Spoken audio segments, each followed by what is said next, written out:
Hello students, welcome to the online class of MPS बरू। तो इससे पहले जो हमारा क्लास था उसमें हमने एज ऑफ इंडस्ट्रियलाइजेशन और प्रोटो इंडस्ट्रियलाइजेशन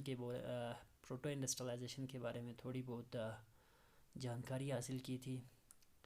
आज हमारा जो टॉपिक रहेगा वो है the coming up of the factory, यानी सबसे पहले ये फैक्ट्रीज कब वजूद में आए। और जो प्रोटो इंडस्ट्रियलाइजेशन का फ़ेज़ था उसमें हमने ये देखा था कि प्रोटो इंडस्ट्रियलाइजेशन उस फेज़ को कहते हैं कि जिस फेज़ में प्रोडक्शन होता था, चीज़ें बनती थी लेकिन फैक्ट्रीज़ में नहीं बनती थी बल्कि कोटेज या डोमेस्टिक यूनिट्स में बनते थे, लोगों के घरों में बनते थे। और ज़्यादातर जो प्रोडक्शन होते थे वो कंट्री साइड्स में होते थे। तो उस फेज़ को हमने प्रोटो इंडस्ट्रियलाइजेशन का नाम दिया था। तो आज हम फैक्ट्रीज़ के बारे में पढ़ेंगे कि सबसे पहले फैक्ट्रीज़ कब बने हैं। तो फैक्ट्रीज़ की बात करेंगे तो इंग्लैंड में सबसे पहले फैक्ट्रीज़ बने हैं 1730s में। तो आपको ये बखूबी मालूम होना चाहिए कि फर्स्ट इंडस्ट्रियल नेशन जो है वो ब्रिटेन है। तो 1730s में इंग्लैंड में फैक्ट्रीज़ बने हैं, लेकिन कहते हैं कि लेट 18 सेंचुरी में जाकर ही इन फैक्ट्रीज़ की तादाद जो है उनमें इजाफ़ा हुआ है। तब तक जो है ज़्यादातर फैक्ट्रीज़ नहीं बनी है। पहली जो फैक्ट्रीज़ वो 1730s में बनी, लेकिन लेट 18 सेंचुरी तक जो है उतना उसमें इंक्रीज़ नहीं हुआ। बाद में लेट 18 सेंचुरी में ये फैक्ट्रीज जो है वो मल्टीप्लाई हुआ मतलब एक से ज़्यादा यानी बड़े हैं, इंक्रीज़ हुआ है। ठीक है। तो इस नए एरा का, इस नए दौर का जो सिंबल था वो कॉटन था। ये उस समय जब पहले फैक्ट्रीज़ बने तो उन फैक्ट्रीज़ में ज़्यादा से ज़्यादा कॉटन की चीज़ें बनाई गई है। तो इसकी प्रोडक्शन जो है लेट 19 सेंचुरी में काफ़ी इंक्रीज़ हुआ है। 1760 की अगर आप बात करेंगे तो 1760 में ब्रिटेन जो है तकरीबन 2.5 million pound raw cotton import कर रहा था ताकि अपने कॉटन के इंडस्ट्रीज़ को फीड कर सके।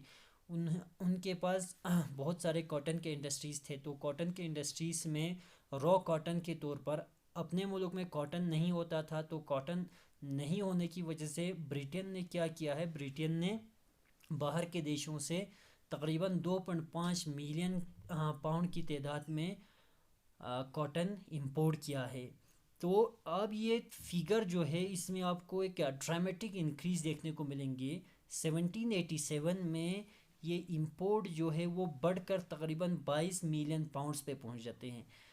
जहां 1760 में 2.5 million pounds raw cotton Britain import कर रहा था, वहीं 1787 में यानी 27 साल के वक्फे में ये डिमांड जो है, ये इंपोर्ट जो है वो बढ़कर 22 मिलियन पाउंड्स हो जाती है।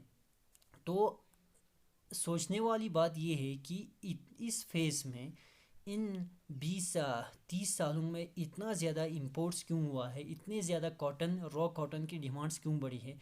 तो उसमें आपको देखने को मिलता है कि प्रोडक्शन प्रोसेस जो है, उस प्रोडक्शन प्रोसेस में बहुत सारे चेंजेस आए हैं।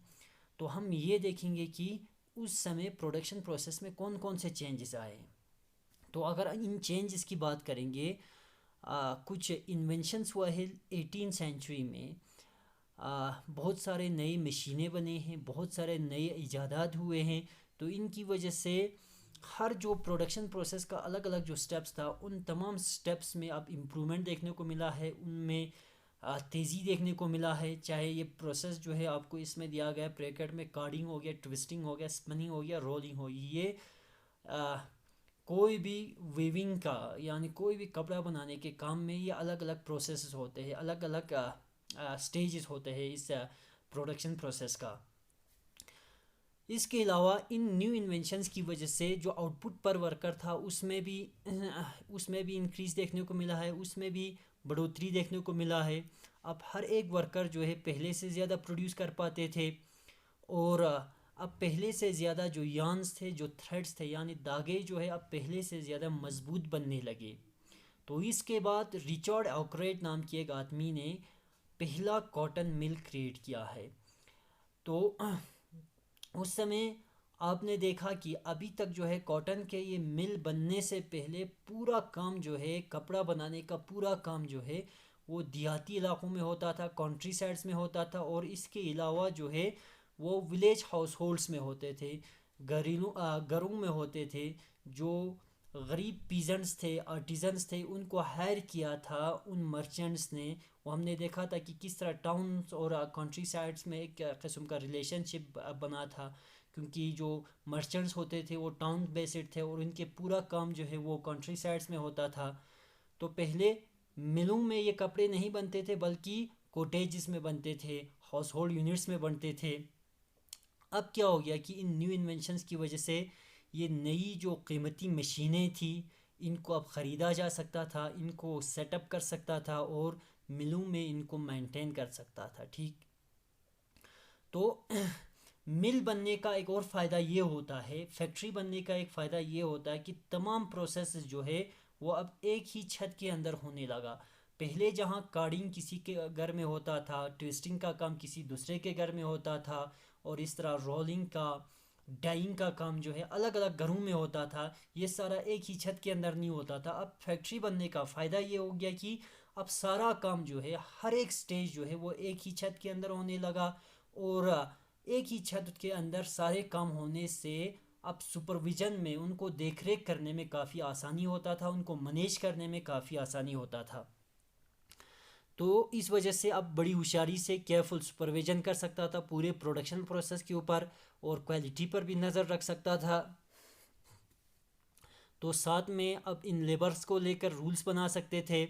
तो ये सारा काम जो है, जब ये प्रोडक्शन कंट्री साइड्स में होता था प्रोटो इंडस्ट्रियलाइजेशन के दौर में, ये सारा मुमकिन नहीं था। ठीक, तो अर्ली 19 सेंचुरी में फैक्ट्रीज जो है वो इस इंग्लिश लैंडस्केप का एक हिस्सा बन जाते हैं। पूरी अंग्रेज़ की जो धरती है वो फैक्ट्री से बन जाते हैं, फैक्ट्री से भर जाते हैं। तो इतने ज़्यादा आपको दिखने को मिल रहा था कि ये जो न्यू मिल्स थे, तो इसके अलावा बहुत ज़्यादा इस नई टेक्नोलॉजी की पावर देखने को मिल रहा था, और इसके जो कंटेम्प्रेरीज थे वो काफ़ी डैज़ल हो जाते इनको देखकर।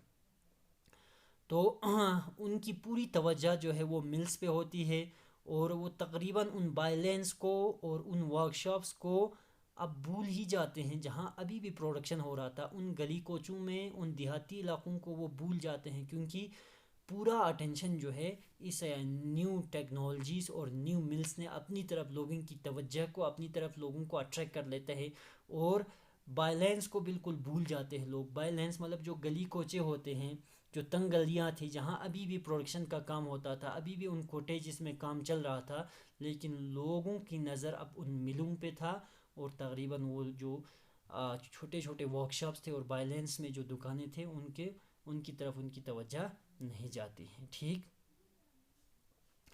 The pace of industrial change. Pace of industrial change का मतलब है कि कितनी तेज़ी से ये इंडस्ट्रियल चेंज आ रहा था, कितना तेज़ जो है ये इंडस्ट्रियलाइजेशन का प्रोसेस हो रहा था।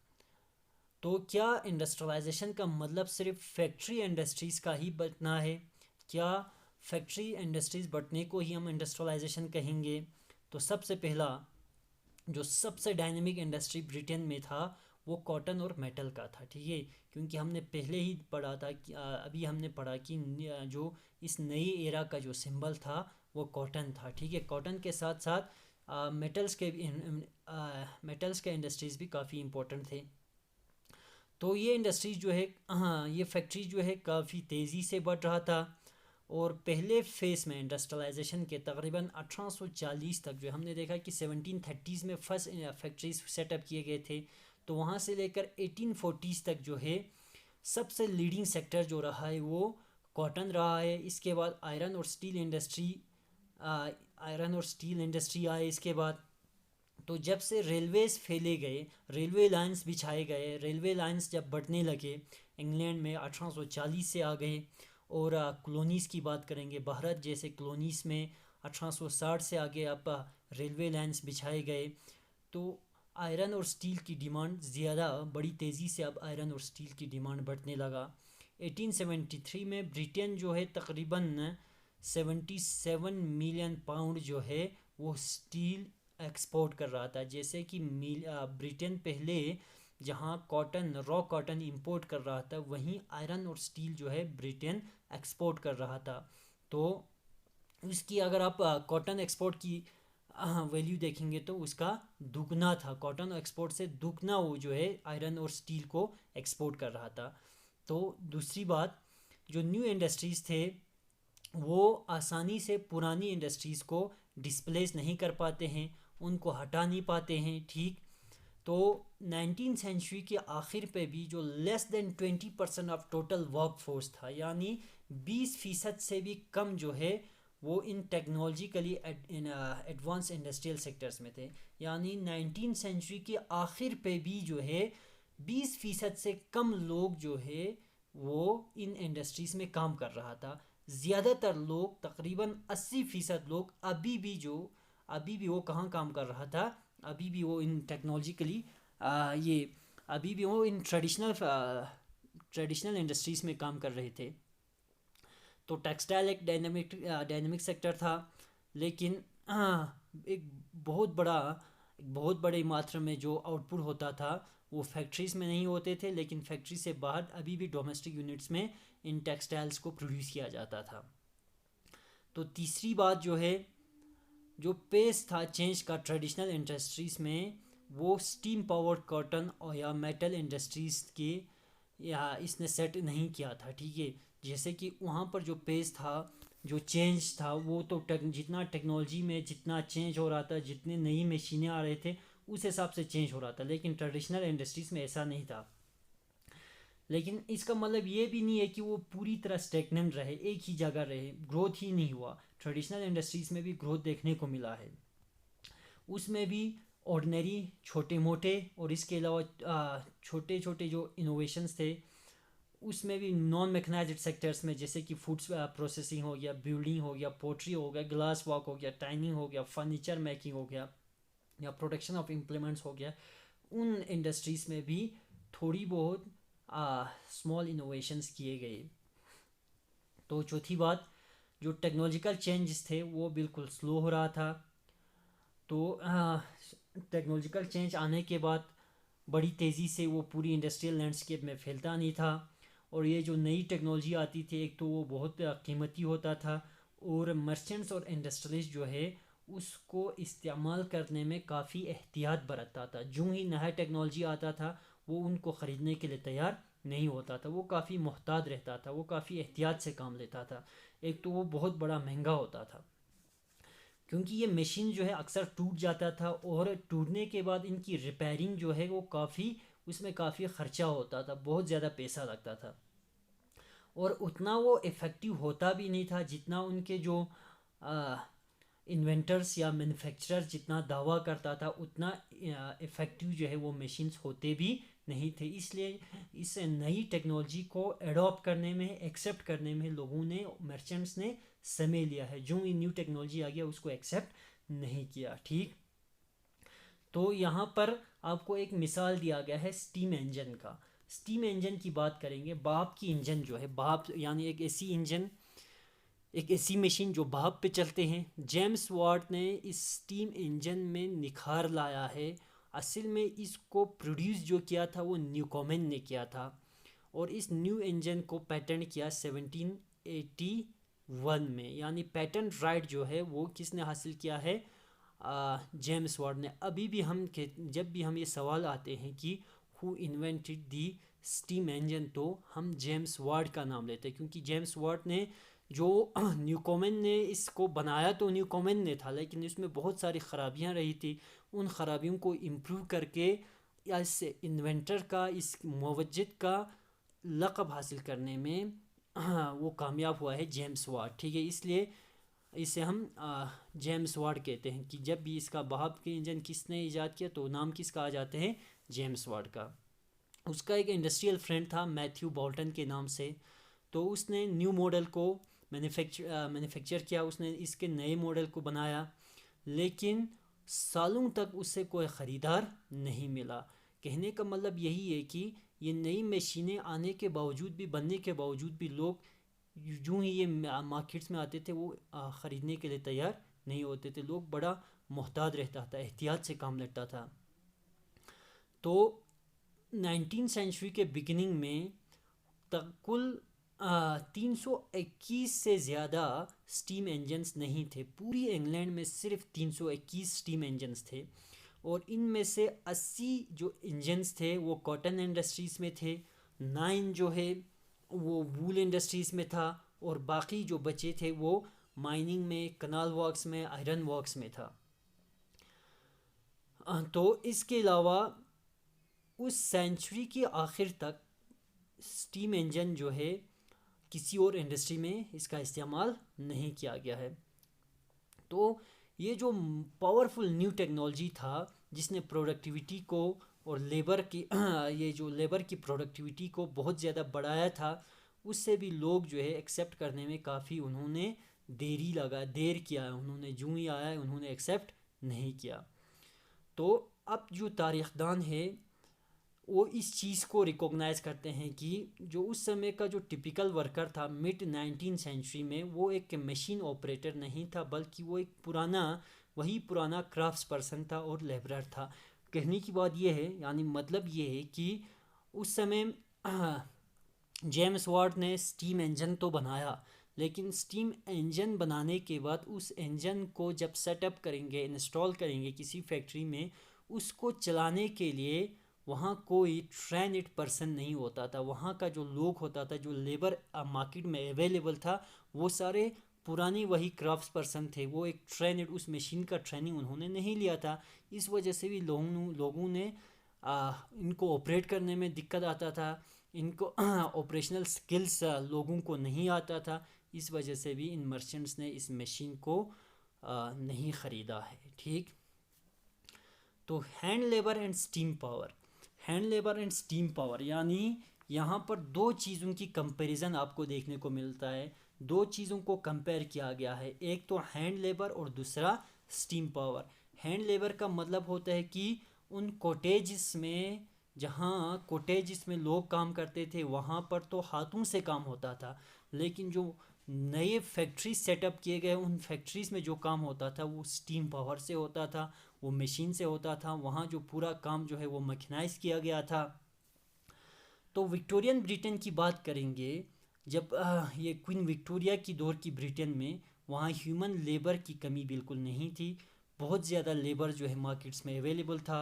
जो गरीब पीजेंट्स थे और जो वाइग्रेंट्स थे वो बहुत बड़ी तादाद में काम की तलाश में शहरों में पहुँचे थे और काम की तलाश में इंतज़ार कर रहे थे।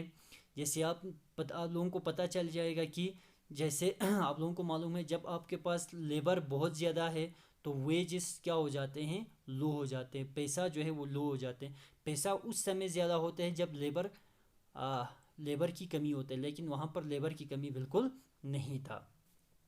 तो इस वजह से इंडस्ट्रीज को कोई भी लेबर शॉर्टेज का या हाई वेज का उन्हें कोई प्रॉब्लम नहीं था। ना उनको क्या पैसा देना पड़ता था और ना ज़्यादा इन लेबर्स को ढूंढना पड़ता था, क्योंकि लेबर ख़ुद जो है अलग अलग देहातों से आके वो शहरों में काम की तलाश में होता था और काम का इंतज़ार कर रहा होता था। तो इस वजह से वो मशीन्स को इंट्रोड्यूस नहीं करना चाहता था, क्योंकि मशीन्स जो है अब किसको रिप्लेस करेंगे? अगर आप मशीन लाएंगे तो वो ह्यूमंस को रिप्लेस करेंगे नेचुरली, यानी ह्यूमंस की जगह, इंसानों की जगह मशीनें आ जाएंगे। और इन मशीनों को ज़्यादा इन्वेस्टमेंट भी करना पड़ता था। एक तो इनको परचेज़ करना बहुत ज़्यादा ये कॉस्टली होता था। तो बहुत सारे इंडस्ट्रीज़ में ये जो डिमांड्स होते थे वो लेबर का डिमांड जो होता था वो सीजनल होता था। एक सीज़न में उनको लेबर की ज़रूरत पड़ता था और एक सीज़न में उनको लेबर की ज़रूरत नहीं पड़ता था। तो ह्यूमन लेबर को रखना जो है उनके लिए, इन इंडस्ट्रियलिस्ट के लिए काफ़ी सस्ता पड़ता था मशीन्स को परचेज़ करने के मुकाबले में। गैस वर्क्स की बात करेंगे या ब्रेवरीज़ की अगर हम बात करेंगे, वो सिर्फ कोल्ड मंथ्स में चलते थे। गैस का काम के देखेंगे या ब्रेवरीज़ जो है, जो ड्रिंक्स बनाने का काम जो है वो सिर्फ कोल्ड मंथ्स में होते थे। तो उन्हें गैस की जो इंडस्ट्रीज़ होते थे या ब्रेवरीज़ की जो इंडस्ट्रीज़ या फैक्ट्रीज़ होते थे, वहाँ पर उनको लेबर की ज़रूरत जो है वो विंटर मंथ्स में होते थे, या बुक बाइंडर्स, प्रिंटर्स या कैटरिंग क्रिसमस डिमांड, उनको भी एक्स्ट्रा हैंड्स की ज़रूरत पड़ता था दिसंबर से पहले। तो वाटर फ्रंट पे विंटर जो है, यानी उन जगहों पर या दरियाओं की जगह या समंदरों की जगह जो विंटर होता था, वो एक ऐसा टाइम होता था जब शिप्स को, जहाज़ों को ये रिपेयर किया जाता था।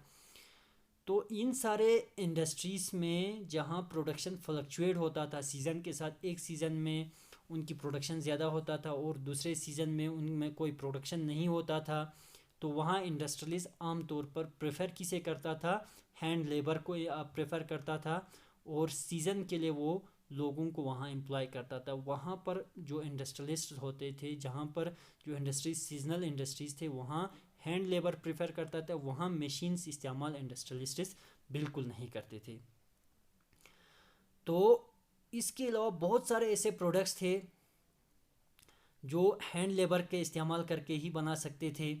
मशीन्स की अगर आप बात करेंगे तो मशीन्स को ऐसे ही बनाया जाता था कि वो एक किस्म के ही चीज़ें बनाता था, और हाँ, ज़्यादा पैमाने पे, लार्ज स्केल पे एक ही किस्म के यूनिफॉर्म किस्म के, यानी एक ही किस्म के बहुत ज़्यादा चीज़ें बनाने के लिए मशीन्स को बनाया गया था।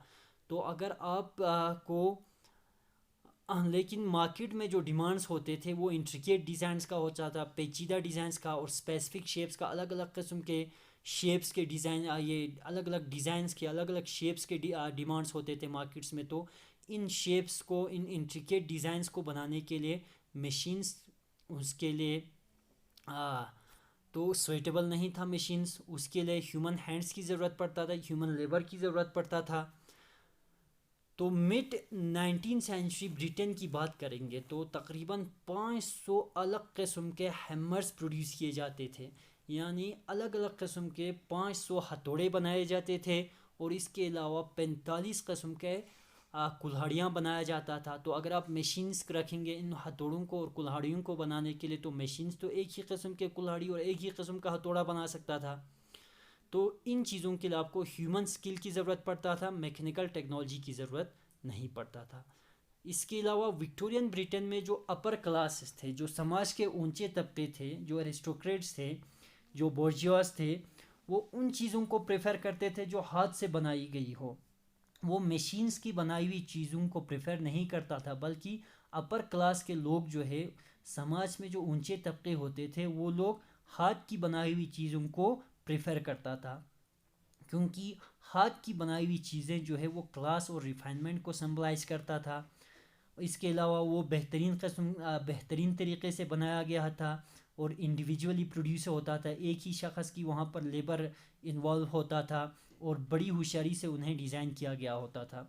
तो मशीन मेड गुड्स जो होते थे वो तो सिर्फ कॉलोनीज़ में एक्सपोर्ट करने के लिए होता था। इस वजह से अपर क्लास के लोग इस मशीन के बनाए हुए चीज़ों का इस्तेमाल कम, और ह्यूमन लेबर जिसमें इन्वॉल्व हो इस कस्म की चीज़ें जो है ज़्यादा इस्तेमाल करता था।